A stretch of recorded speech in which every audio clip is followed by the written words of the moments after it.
Hi everyone, welcome back to the channel of B2E Learning. Myself Neha Agrawal and I am your biology educator.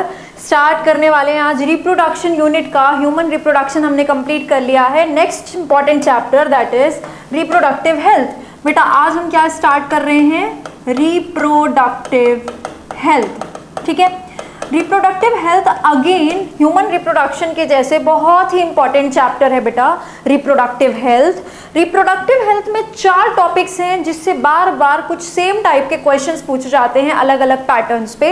हम उन 4 topics पे पूरा focus करेंगे. उसको आप एनसीईआरटी से डिकोड करेंगे. क्लास को अच्छे से अंडरस्टैंड करके मेमोराइज करके प्रीवियस ईयर क्वेश्चन को एज टेस्ट परफॉर्म करके देखेंगे कि आपके सारे क्वेश्चन अटेम्प्ट होते हैं. ठीक है.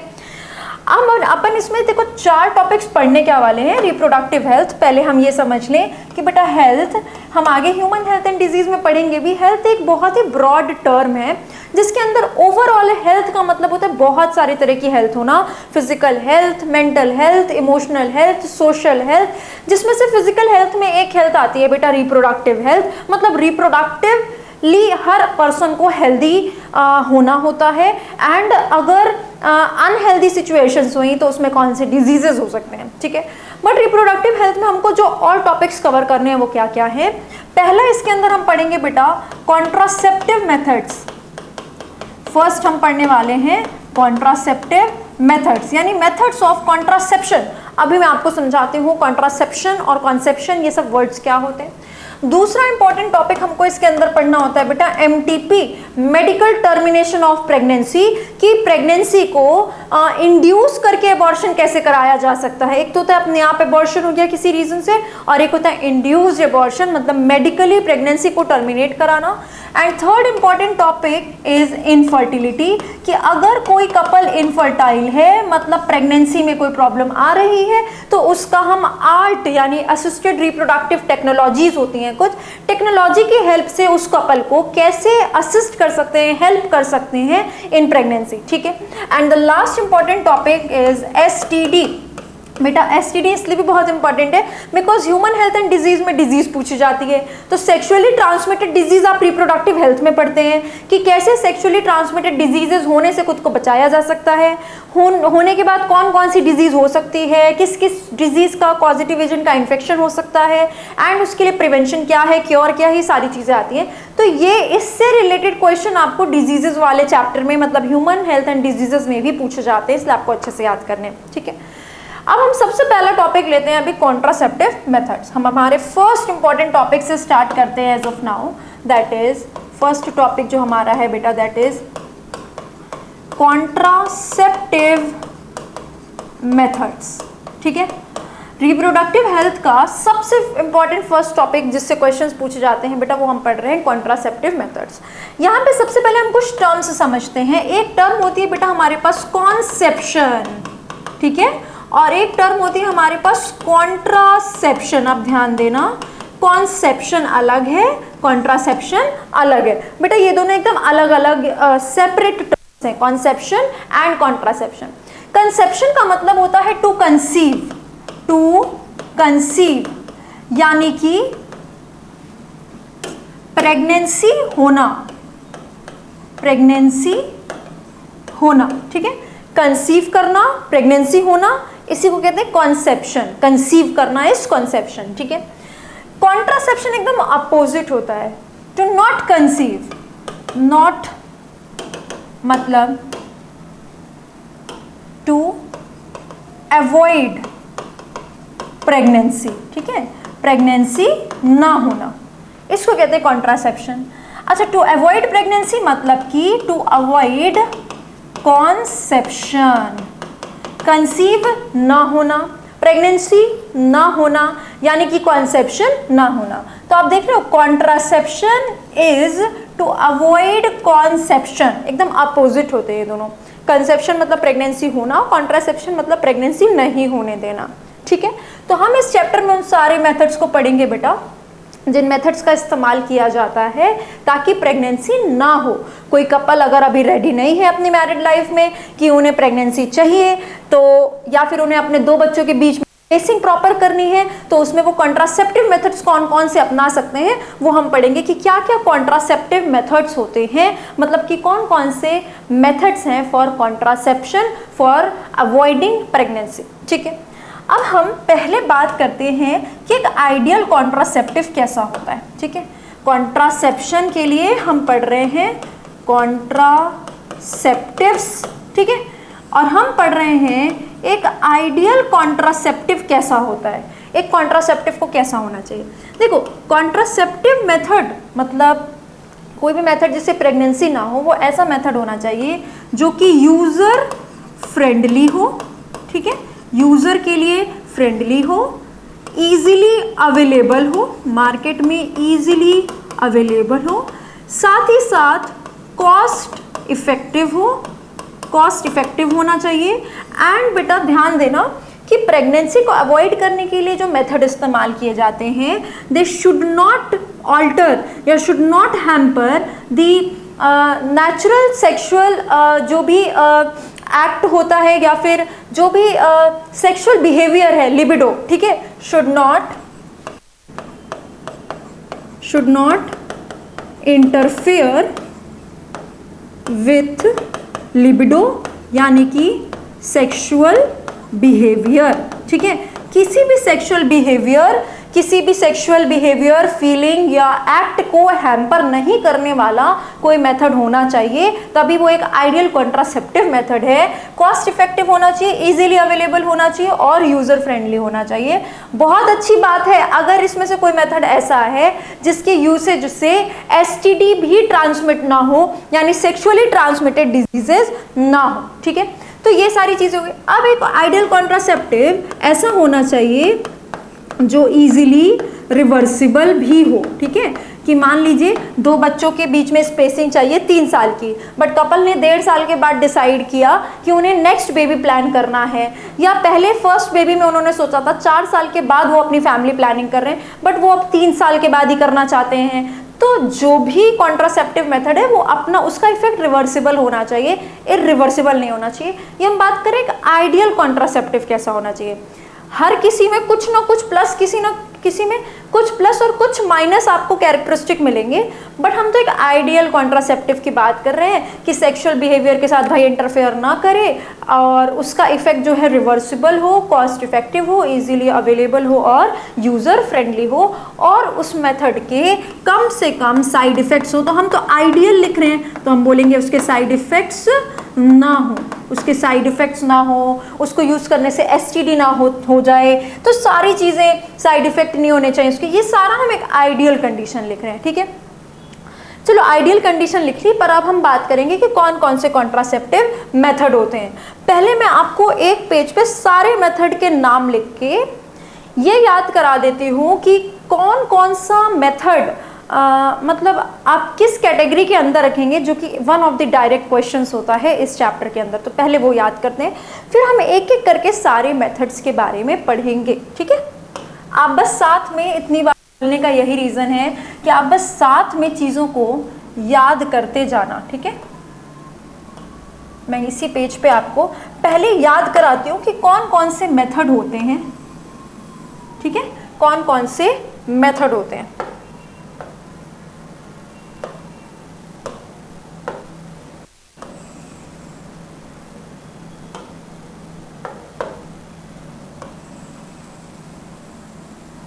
ठीक है, चलो स्टार्ट करते हैं।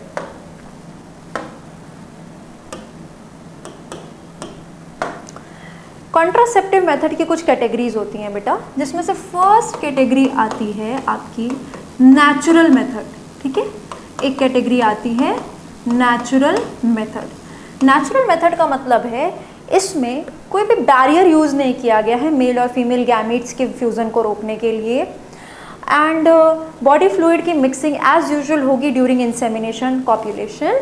तो इसमें कोई बैरियर का इस्तेमाल नहीं किया गया है, नेचर की किसी नॉर्मल रेगुलर नेचुरल चीज़ को कंट्रोल करने की कोशिश की गई है, जो हम इस मेथड में पढ़ेंगे।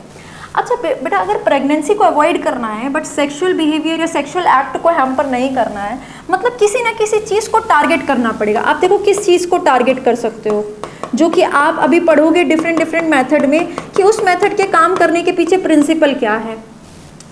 तो भाई तुम बोलोगे कि मैम ऐसा हो सकता है कि भाई कॉप्यूलेशन हो बट स्पर्म ही ना हो, यानी स्पर्मेटोजेनेसिस को हम क्यों ना रोक दें, या कॉप्यूलेशन हो तो ओवम ही ना हो, क्या पता फीमेल में हम किसी हार्मोन से ओव्यूलेशन रोक दें तो ओवम बने भी तो ओवम सिक्रीट नहीं होगा। किसी मेथड से हो सकता है हम मेंस्ट्रुअल साइकिल ही रोक दें, मेंस्ट्रुअल साइकिल रोक दें, या अगर एग और स्पर्म बन चुका है तो क्यों ना उन दोनों को मिलने से रोक दें, मतलब फर्टिलाइजेशन रोक दें। और तुम बोलोगे कि एक लास्ट चीज़ ये हो सकती है मैम कि अगर फर्टिलाइजेशन हो गया है तो उसके इम्प्लांटेशन को रोक दें, क्योंकि आपने सीखा है बेटा कि इम्प्लांटेशन मार्क्स प्रेगनेंसी। हमने ह्यूमन रिप्रोडक्शन में सीखा है कि जब इम्प्लांटेशन होती है, जो जाइगोट है वो एम्ब्रियो आके यूट्रस में जब इम्प्लांट हो जाता है तभी तो प्रेगनेंसी होती है। तो मान लो फर्टिलाइजेशन हो भी गई तो इम्प्लांटेशन को रोक दें। तो हम इतने सारे लेवल पे काम कर सकते हैं। तो अलग अलग मेथड अलग अलग प्रिंसिपल पे काम करता है, कोई ओव्यूलेशन रोकता है, कोई इम्प्लांटेशन रोकता है, कोई फर्टिलाइजेशन रोकता है। तो हम ये सब चीज़ें ध्यान रखेंगे, ठीक है। तो पहला मेथड हमको क्या पढ़ना है, नेचुरल मेथड। इसके अंदर आपको 3 मेथड पढ़ने हैं जो नेचुरल मेथड के अंदर आते हैं। एक का नाम है बेटा रिदम मेथड, तुम बस नाम याद करते जाओ अभी के लिए, ठीक है। रिदम मेथड, रिदम मेथड को ही कहते हैं कैलेंडर मेथड। क्या कहते हैं, कैलेंडर मेथड। सबका नाम तोड़ के हमेशा की तरह पढ़ेंगे, उसमें कोई टेंशन नहीं है। और इसको ही कहते हैं बेटा पीरियोडिक एब्स्टिनेंस, पीरियोडिक एब्स्टिनेंस। अभी सबका नाम तोड़ के मतलब बताऊंगी, आप नाम याद करते जाओ कि भाई ये नाम आएगा तो हमने किस में सीखा है, नेचुरल मेथड ऑफ कॉन्ट्रासेप्शन में सीखा है। दूसरा नाम आता है बेटा कोइटस इंटरप्टस, कोइटस इंटरप्टस, और इसको ही कहते हैं विथड्रॉवल मेथड। सब सीखेंगे अभी हम किस मेथड में क्या होता है, ठीक है। क्या बोलते हैं इसको, विथड्रॉवल मेथड। और थर्ड जो नेचुरल मेथड आपको पढ़ना है इसको कहते हैं बेटा लैक्टेशनल एमिनेरिया, ठीक है। तो ये 3 मेथड हमको पढ़ने हैं, रिदम मेथड या कैलेंडर मेथड या पीरियोडिक एब्स्टिनेंस, क्वाइटस इंटरप्टस या विथड्रॉवल मेथड एंड लैक्टेशनल एमिनेरिया। ये 3 मेथड हमको किस में पढ़ने हैं, फर्स्ट वाले में, दैट इज बेटा नेचुरल मेथड में पढ़ने हैं, ठीक है। ये फर्स्ट हो गया आपका नेचुरल मेथड। अब हम सेकंड लिख रहे हैं, ठीक है। Second type, second category of contraceptive method जो आपको पढ़नी है वो है बैरियर मेथड्स। क्या पढ़ना है बेटा, बैरियर मेथड्स। सेकंड कैटेगरी आपको पढ़नी है बैरियर मेथड, मतलब मीटिंग ऑफ स्पर्म और ओवम के बीच में कोई बैरियर लगाया गया है। इसके अंदर फर्स्ट हम पढ़ेंगे बेटा कॉन्डम्स, ठीक है। वैसे ही हम पढ़ेंगे फीमेल कॉन्डम्स, उनको कहते हैं फेमीडॉम्स, फेमीडॉम्स, या इनको ही कहते हैं बेटा फेम शील्ड्स। और थर्ड होता है बेटा कुछ और डिवाइसेस आती हैं, डायाफ्राम्स। अभी सब सीखेंगे, अभी नाम सीख रहे हैं, ठीक है। डायाफ्राम्स, सर्वाइकल कैप्स, वॉल्ट्स, ठीक है। ये आ जाएगा किसके अंदर, ये आ जाएगा सब बैरियर मेथड के अंदर।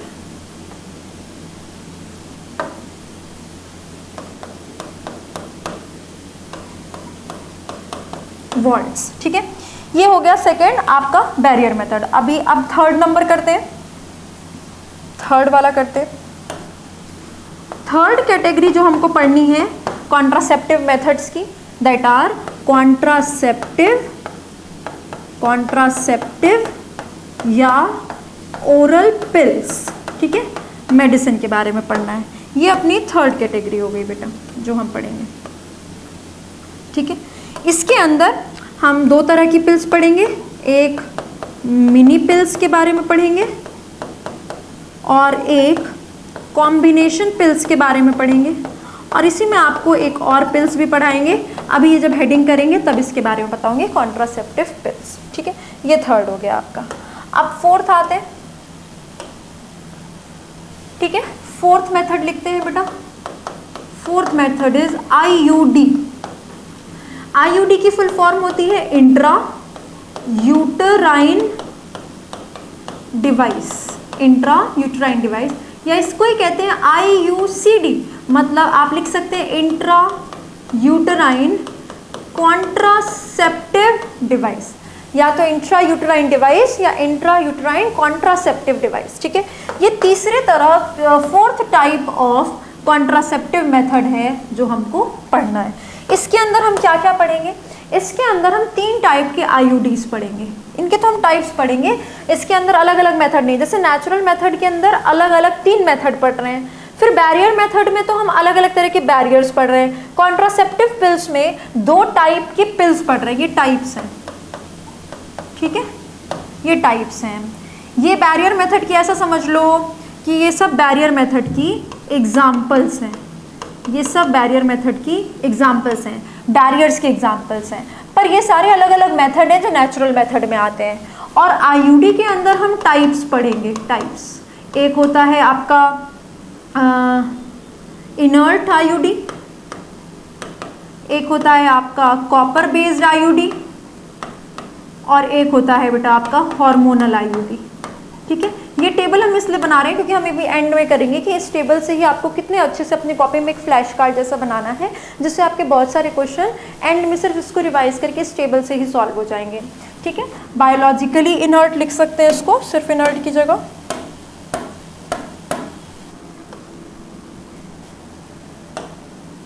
Biologically inert IUD, copper based IUD और हार्मोनल IUD, ये 3 टाइप की IUD हम पढ़ेंगे। अब हम आते हैं नेक्स्ट, हो गया। अब 5th पढ़ेंगे बेटा हम इम्प्लांट्स और इंजेक्टेबल्स, इंजेक्टेबल्स और इसी के साथ साथ पढ़ लेंगे इम्प्लांट्स, ठीक है, ये कैटेगरी हो गई एक। इसके अलावा हमको पढ़ना है अगला नंबर,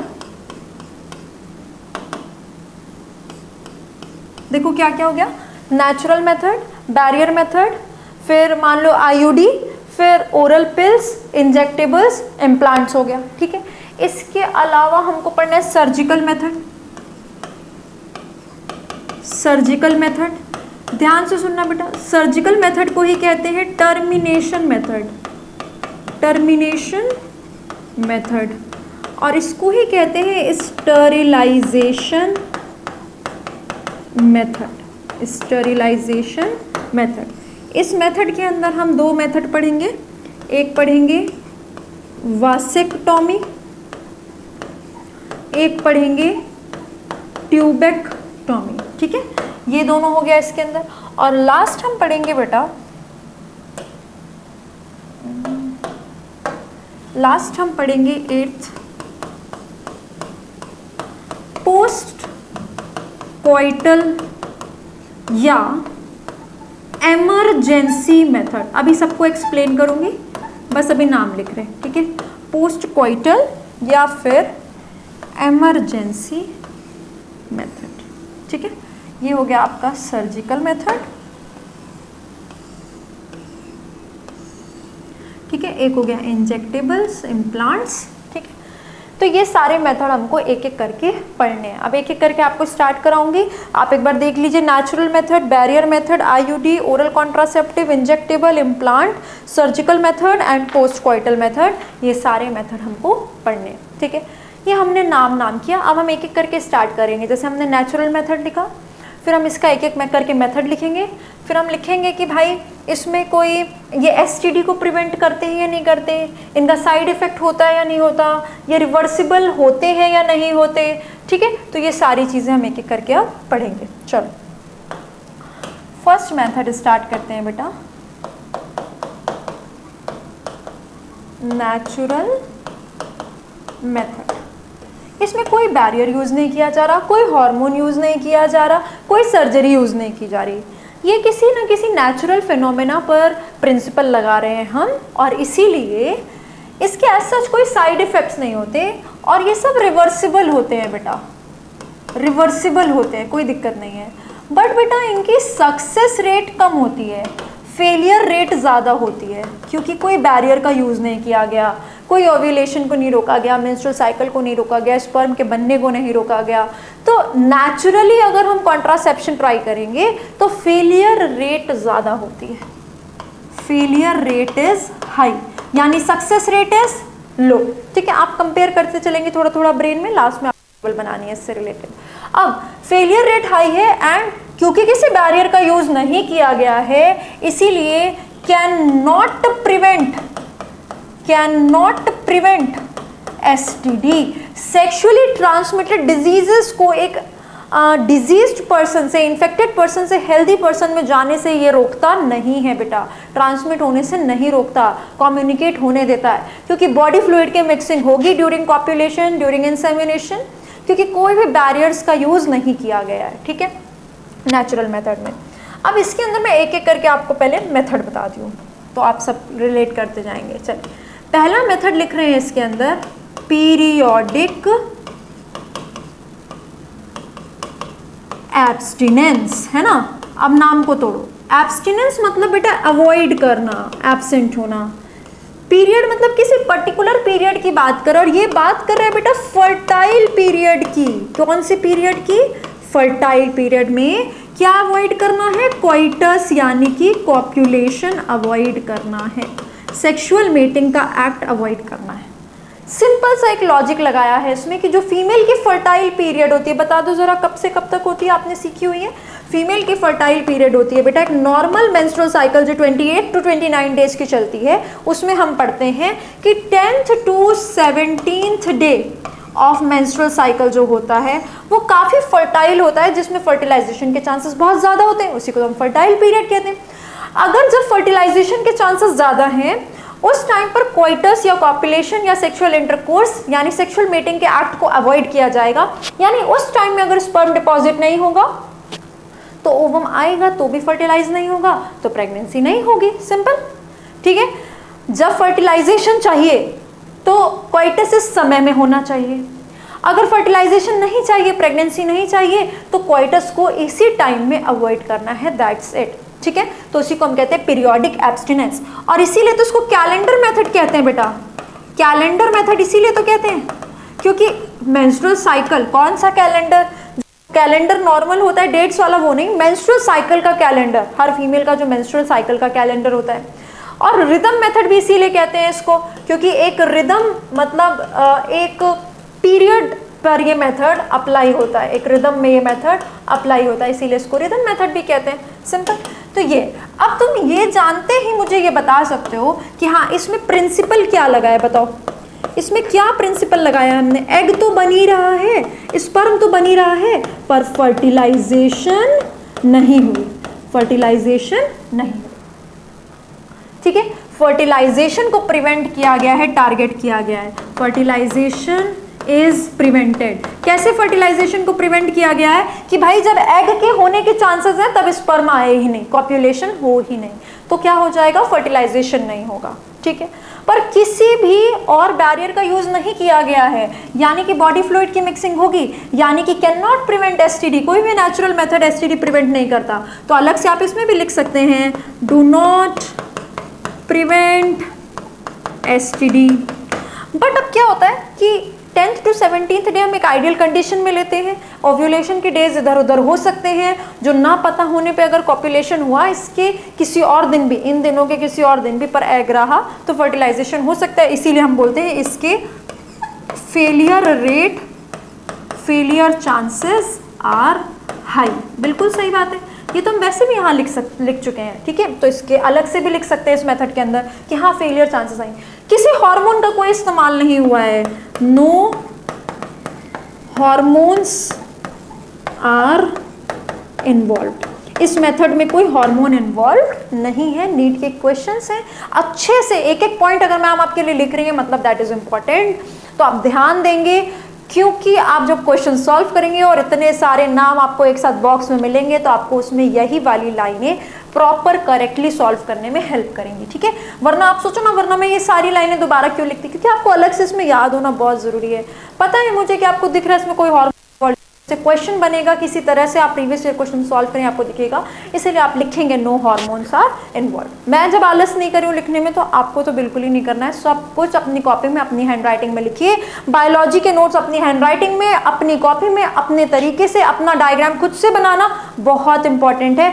सिर्फ स्क्रीनशॉट्स लेके या पीडीएफ लेके पढ़ाई नहीं करनी है, अपने खुद के नोट्स हैंड रिटन, खुद के हैंड रिटन नोट्स बनाने बहुत जरूरी है, ठीक है। चलिए, तो ये चीजें यहाँ पर हमने पीरियोडिक एब्स्टिनेंस के बारे में लिख ली। चलो अब सेकंड पढ़ते हैं बेटा, सेकंड लिखते हैं। सेकंड था, इसके अंदर हमने पढ़ना था विथड्रॉवल मेथड, विथड्रॉवल मेथड और कोइटस इंटरप्टस। अब तो आप नाम पढ़ चुके हैं, अब हम इसके बारे में पढ़ रहे हैं, ठीक है। कोइटस इंटरप्टस, चलो नाम को तोड़ेंगे बेटा हमेशा की तरह। कोइटस मतलब कॉपुलेशन को बीच में इंटरप्ट किया गया है। कैसे इंटरप्ट किया गया है? विथड्रॉवल मेथड में withdrawal of penis just before ejaculation, just before ejaculation. During copulation, copulation को बीच में इंटरप्ट करना है। कैसे? By the withdrawal of penis just before ejaculation. जैसे इजैकुलेशन होने वाली हो यानी इंसेमिनेशन होने वाली हो, स्पर्म फीमेल रिप्रोडक्टिव ट्रैक्ट में कलेक्ट होने वाला, उसके जस्ट पहले अगर पीनिस को विथड्रॉ कर लिया जाए तो उस केस में semen will not be collected inside the female reproductive tract. इससे होगा क्या? इससे होगा क्या, ये लिखिए, सीमेन यानी कि sperm is not collected inside female reproductive tract. तो भाई मेल की बॉडी में स्पर्म बना, सीमेन इजैकुलेट हुआ, फीमेल की बॉडी में एग हो सकता है, but sperm female reproductive tract में कलेक्ट ही नहीं हुआ, जिसकी वजह से अब फर्टिलाइजेशन नहीं होगी। यानी अगेन हमने यहां पर भी प्रिंसिपल क्या लगाया? हमने प्रिंसिपल लगाया फर्टिलाइजेशन रोकने पर, फर्टिलाइजेशन इज प्रिवेंटेड, ठीक है। कोई बैरियर का इस्तेमाल नहीं किया गया है, एसटीडी हो सकता है, इसीलिए this method do not prevent STD, do not prevent STD. अब इसके भी फेलियर रेट्स हाई होते हैं, failure rate is high. Natural method का फेलियर रेट हाई होता है, इसका भी फेलियर रेट हाई होता है और इसके दो रीजंस होते हैं। First of all, the withdrawal of penis just before ejaculation demands a lot of self-control by men, ठीक है। तो एक इस रीजन से, और दूसरा बेटा इंपॉर्टेंट रीजन कि मेन इजैकुलेट के पहले एक प्री इजैकुलेटरी फ्लूइड भी होता है। एक pre ejaculatory fluid, main ejaculate के पहले एक प्री इजैकुलेटरी फ्लूइड भी सिक्रीट होता है। ऑल्सो कंटेन्स, इस प्री इजैकुलेटरी फ्लूइड के अंदर भी एक्टिव स्पर्मेटोजोआ होते हैं।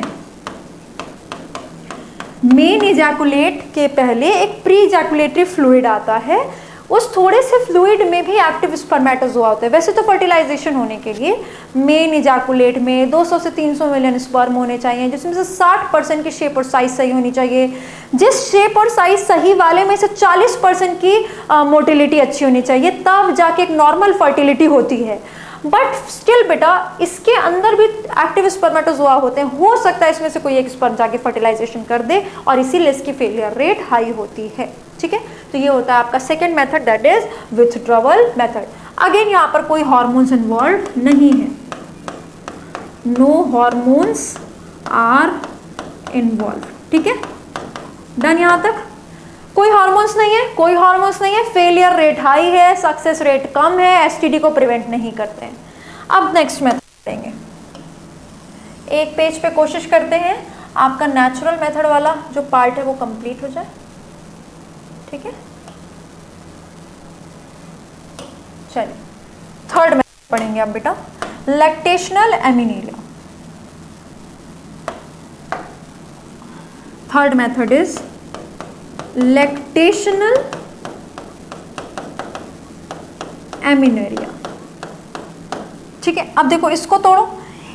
एमिनेरिया, ए मतलब एब्सेंट, क्या absent? Menstrual cycle absent. Menstrual cycle absent यानी कि oogenesis नहीं हो रहा, यानी कि ओव्यूलेशन नहीं हो रहा, यानी फीमेल बॉडी में एग नहीं है। ऐसा कब होता है? During lactation period. Lactation period यानी कि जब फीमेल बच्चे के बर्थ के जस्ट बाद 6 महीने के लिए इंटेंस ब्रेस्ट फीडिंग टाइम पर होती है। पार्चुरेशन के, चाइल्ड बर्थ के जस्ट बाद जब इंटेंस लैक्टेशन होती है, ध्यान देना लैक्टेशन 6 महीने के बाद भी थोड़ी बहुत होती है, पर हम इंटेंस लैक्टेशन की बात कर रहे हैं, यानी कि इनिशियल 6 मंथ्स। बेटा ध्यान देना, क्वेश्चन में एनी 6 मंथ्स ना लिखा हो, इनिशियल 6 मंथ्स की बात कर रहे हैं हम। कब से initial 6 months? Just after parturition. Parturition के, चाइल्ड बर्थ के, चाइल्ड डिलीवरी के जस्ट बाद के इनिशियल जो 6 महीने होते हैं उसकी बात कर रहे हैं हम। एनसीईआरटी ने इसी लाइन को ऐसे बताया है, when mother breast feeds the child fully. ये इसको एनसीईआरटी ने बताया है, व्हेन मदर, बेटा एनसीईआरटी की लाइन लिखनी है, breast feeds the child fully. सारी लाइन एक तरफ, पर यहाँ फुली शब्द को आप इग्नोर नहीं कर सकते। इस फुली का मतलब यही है कि एनसीईआरटी बता रही है कि जब बच्चा सिर्फ और सिर्फ मदर के मिल्क पर डिपेंडेंट होता है, उसके बाद तो हल्का फुल्का कुछ खाने लग जाता है। तो फुली का मतलब है ये शुरू के 6 महीने इंटेंस लैक्टेशन, ब्रेस्ट फीडिंग का जब टाइम होता है, जिसको हम लैक्टेशन कहते हैं। इस टाइम पर ऐसा होता क्या है? इस टाइम पर बेटा बॉडी में लैक्टेशन के टाइम पर प्रोलैक्टिन इज हाई। ठीक है, बॉडी में कौन सा हार्मोन ज़्यादा होता है? प्रोलैक्टिन। ये हमने ह्यूमन रिप्रोडक्शन में पढ़ा हुआ है कि प्रोलैक्टिन ही मेमोरी ग्लैंड की development, formation, differentiation, milk formation, milk secretion, milk storage को बढ़ाता है। तो प्रोलैक्टिन हाई होगा, and this prolactin gives negative feedback to FSH and LH। मतलब ये नेगेटिव फीडबैक देता है गोनाडोट्रोपिन्स के लिए एंटीरियर पिट्यूटरी को। मतलब प्रोलैक्टिन क्या करता है? हाइपोथैलेमस को कहते हैं GnRH मत निकालो, गोनाडोट्रोपिन रिलीजिंग हार्मोन, और एंटीरियर पिट्यूटरी यानी कि पार्स डिस्टालिस को कहता है कि गोनाडोट्रोपिन्स मत निकालो, FSH LH मत निकालो। अब तुम ही बताओ, FSH LH नहीं आएंगे तो क्या होगा? मेंस्ट्रुअल साइकिल नहीं चलेगी, यानी कि oogenesis नहीं होगा, ओव्यूलेशन नहीं होगा, एग नहीं होगा। तो शुरू के 6 महीने प्रोलैक्टिन ज़्यादा रहता है, तो FSH LH कम होता है, मेंस्ट्रुअल साइकिल नहीं चलती, और इसीलिए बेटा एग तो है ही नहीं। अगर इस टाइम पर स्पर्म डिपॉजिट हो भी जाता है तो भी फर्टिलाइजेशन नहीं होगी। तो इसमें कोई भी एक्सटर्नल मेथड का यूज़ नहीं किया गया, तो ये भी किस में आएगा? नेचुरल मेथड में। कोई बैरियर का यूज़ नहीं कर रहे हैं, इसीलिए this also does not prevent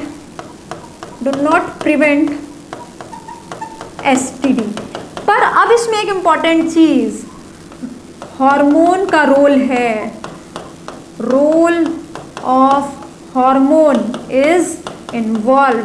ठीक है, अब आपने ध्यान रखना है कि नेचुरल मेथड के अंदर एक मेथड है लैक्टेशनल एमिनेरिया, जिसमें हार्मोन का रोल है। अगर स्पेसिफिकली इसका नाम लिखा हुआ हो, नेचुरल मेथड कह के अगर जनरल पूछ रहा है तब तो कोई बात नहीं, चलो हमने ध्यान नहीं दिया कि नेचुरल मेथड है। लेकिन अगर ये अलग से नाम आपको मिले लैक्टेशनल एमिनेरिया, तो बेटा आपको ध्यान रखना है इसमें हार्मोन का रोल है। कौन से हार्मोन का रोल है? प्रोलैक्टिन हार्मोन का रोल है। ठीक है, तो ये हो गया।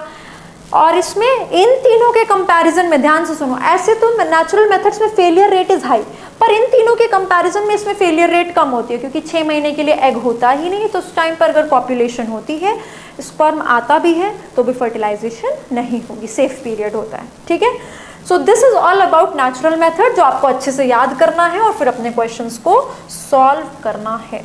ठीक है,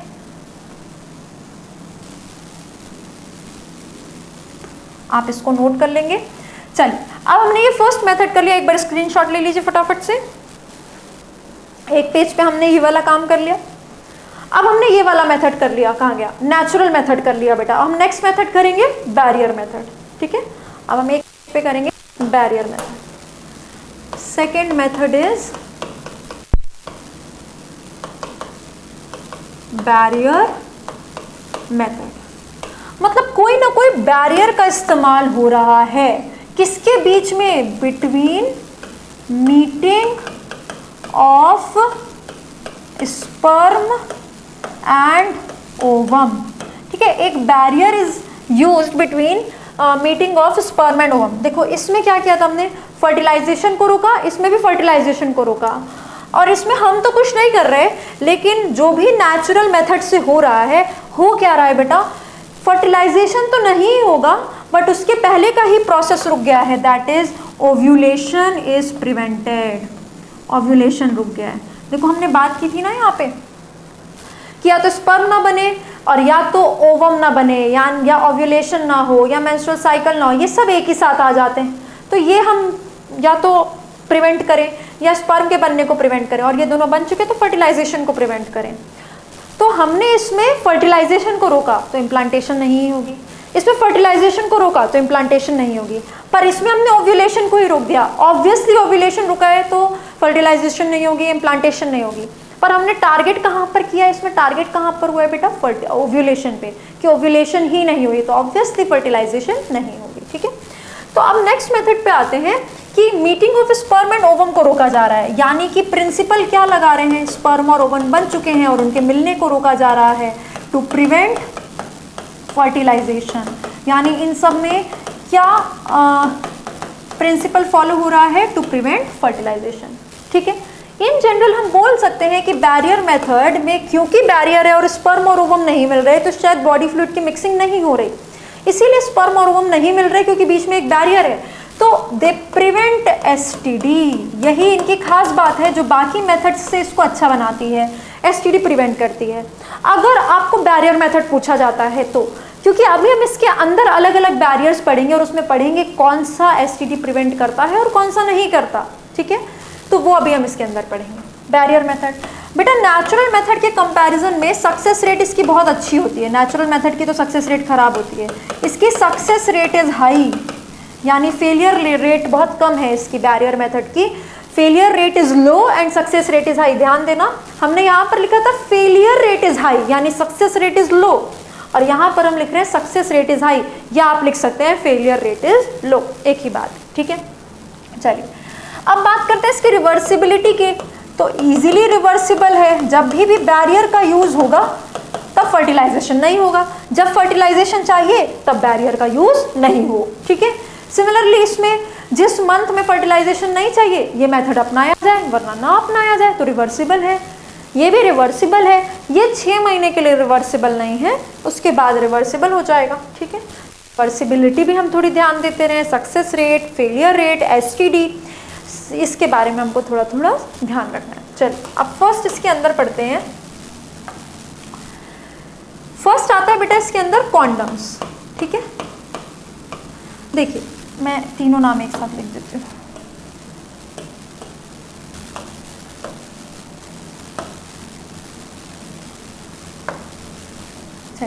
इसके अंदर एक पढ़ना है बेटा कॉन्डम्स।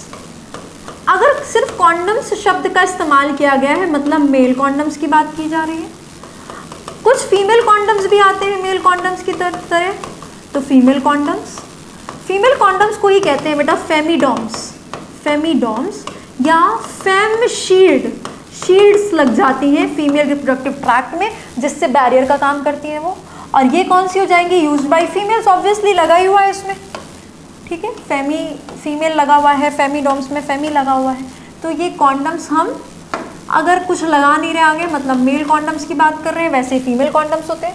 कुछ और बैरियर्स होते हैं बेटा जैसे कि डायाफ्राम्स, ये इसकी शेप की वजह से इसको बोला जाता है डोम शेप्ड होता है। सर्वाइकल कैप्स, नाम से नहीं पता चल रहा सर्विक्स को कवर करेगा, वैसे कुछ डिवाइसेस होते हैं वॉल्ट्स, ये सब भी बैरियर होते हैं which are used by females, ठीक है। इसमें से बेटा ये दोनों तो होते हैं डिस्पोजेबल, ठीक है, डिस्पोजेबल सिंगल यूज होते हैं, बट ये वाले रीयूजेबल होते हैं, रीयूजेबल होते हैं। मेल फीमेल, फीमेल ये दोनों डिस्पोजेबल है, सिंगल यूज है, और ये वाले रीयूजेबल है, सिंगल यूज है, और ये वाले रीयूजेबल है, ठीक है। जैसे मेल कॉन्डम्स रबर या लेटेक्स के बने होते हैं, वैसे ही फीमेल कॉन्डम्स भी रबर के बने होते हैं। अब देखो, अगर हम इसमें लिखें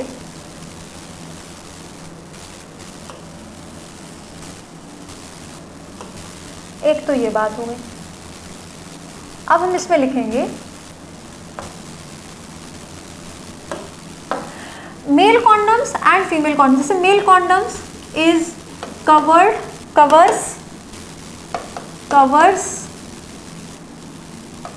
मेल एक्सटर्नल जेनिटेलिया, यानी कि इट कवर्स पीनिस, ठीक है। और फीमेल कॉन्डम्स में it covers again external genitalia, vagina, cervix, ठीक है। लेकिन देखो सर्वाइकल कैप्स जैसे नाम से पता चल रही है सीधे सर्विक्स से स्टार्ट होते हैं, वैसे ही डायफ्राम, वैसे ही वॉल्स, तो दे कवर सर्विक्स, ठीक है। ध्यान देना बेटा यहां पर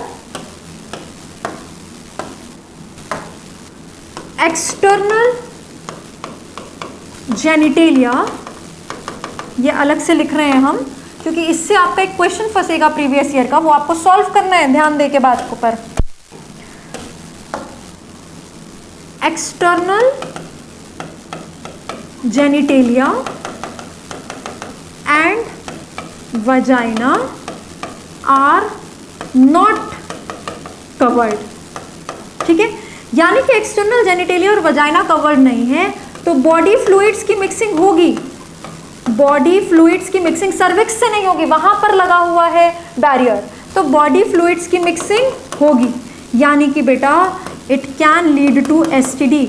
STD is not prevented, body fluid की मिक्सिंग क्योंकि वजाइना में हो सकती है, therefore STD is not prevented. तो ओवरऑल हम कहते हैं बैरियर मेथड में एसटीडी प्रिवेंट होता है, पर उसमें भी देखो this prevents STD, these two are disposable and these two prevents STD as well। Disposable भी है, एसटीडी भी प्रिवेंट करते हैं, एक्सटर्नल जेनिटेलिया को कवर करते हैं, इसलिए डिस्पोजेबल है वो तो अलग बात है, बाकी एसटीडी को प्रिवेंट करते हैं क्योंकि एक्सटर्नल जेनिटेलिया को कवर करते हैं। ये रीयूजेबल है, फीमेल्स के द्वारा यूज किए जाते हैं, बट एक्सटर्नल जेनिटेलिया और वजाइना को कवर नहीं करते, इसीलिए डू नॉट प्रिवेंट एसटीडी, ठीक है, डू नॉट प्रिवेंट एसटीडी। तो अलग से अगर आपको ये वाला पूछेगा तो आप बोलेंगे एसटीडी प्रिवेंट नहीं होता। अगर आपको इनके अंदर से नाम दिए जाएं, देखो आपको सीधे सीधे सारे क्वेश्चंस आपको अच्छे से करने, natural method, barrier method, contraceptive, ऐसे ना दिया जाए, इनके अंदर ये सब नाम दिए जाएं तो आपको उसमें से गिन के बताना है कौन सा एसटीडी प्रिवेंट करेगा, कौन सा नहीं करेगा। जैसे ये तीनों एसटीडी प्रिवेंट नहीं करेंगे और ये भी एसटीडी प्रिवेंट नहीं करेगा, कॉन्डम्स एंड फेमिडोम्स एसटीडी प्रिवेंट करेंगे। कोई पिल्स एसटीडी प्रिवेंट नहीं करती हैं, कोई आईयूडी एसटीडी प्रिवेंट नहीं करते, इंजेक्टेबल नहीं करते, इम्प्लांट नहीं करते, सर्जिकल मेथड नहीं करता, पोस्ट क्वार्टल मेथड की अलग से बात करेंगे। तो इन सब में से आप जो फ्लैश कार्ड तैयार करेंगे उसमें लिखेंगे इन सब में से बेटा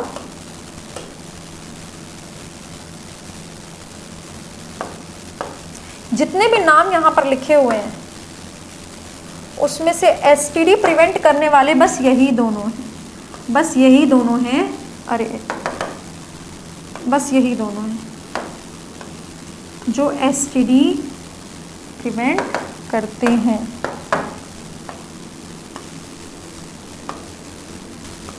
इतने सारे नाम में से बस यही दोनों हैं। अच्छा, मेथड का नाम पूछता तो हम बैरियर मेथड बोल देते, पर अगर उनके अंदर की एग्जाम्पल्स का नाम लेगा तो ये दोनों हैं विच प्रिवेंट्स एसटीडी, ठीक है, बस ये दोनों, बाकी कोई भी एसटीडी प्रिवेंट नहीं करता। तो एक क्वेश्चन तो आपका ये सॉल्व हो जाना चाहिए, ठीक है। तो ये हमने सारा यहाँ पर लिख दिया बैरियर मेथड के बारे में, इनका सक्सेस रेट अच्छा होता है और ये तीन के बारे में हमको पढ़ना है। अब एनसीईआरटी एक बात और वो ध्यान से सुनेंगे, प्रीवियस ईयर क्वेश्चन है, एनसीईआरटी की लाइन। अगर डायफ्राम्स, सर्वाइकल कैप्स और वॉल्ट्स जैसे डिवाइसेस को जो फीमेल्स के द्वारा यूज किए जाते हैं, सर्विक्स को फॉर एग्जांपल कवर करते हैं, इन सबको अगर इफ यूज्ड, बैरियर तो है, meeting of sperm and ovum का तो रोकेंगे, फर्टिलाइजेशन तो नहीं होने देंगे, but if used along with spermicidal, spermicidal मतलब स्पर्म किलिंग क्रीम्स और जेल्स और फोम्स, देन द effectiveness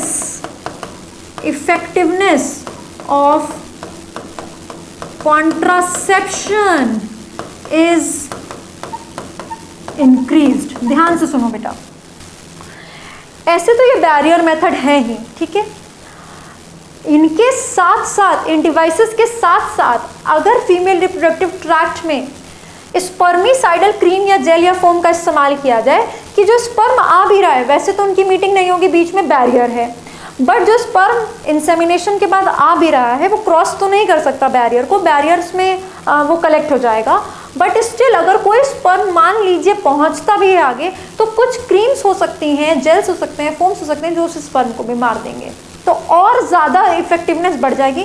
बस आपको ध्यान क्या देना है, किस चीज़ की इफेक्टिवनेस बढ़ेगी, ये मत बोल देना प्रेगनेंसी की इफेक्टिवनेस बढ़ जाएगी, नहीं, प्रेगनेंसी नहीं होने की, कॉन्सेप्शन ना लिखा हो यहाँ पर, क्या लिखा हो, effectiveness of contraception is increased, ठीक है। तो ये एक क्वेश्चन है जो आपको एनसीईआरटी में भी मिलेगा और प्रीवियस ईयर में भी मिलेगा, तो ये आपको अच्छे से ध्यान रखना है ये वाली बात को, ठीक है। तो ये है बेटा एक पेज पे आपका बैरियर मेथड, जो हमने यहाँ से सेकंड मेथड कंप्लीट किया है। फर्स्ट मेथड हो गया, ये सेकंड मेथड, अभी हमने फर्स्ट मेथड के 3 पढ़े थे मेथड, और ये सेकंड मेथड, ये बैरियर मेथड के लिए आपको इतना याद करना है। स्क्रीनशॉट लेंगे फिर नेक्स्ट मेथड पे बढ़ेंगे।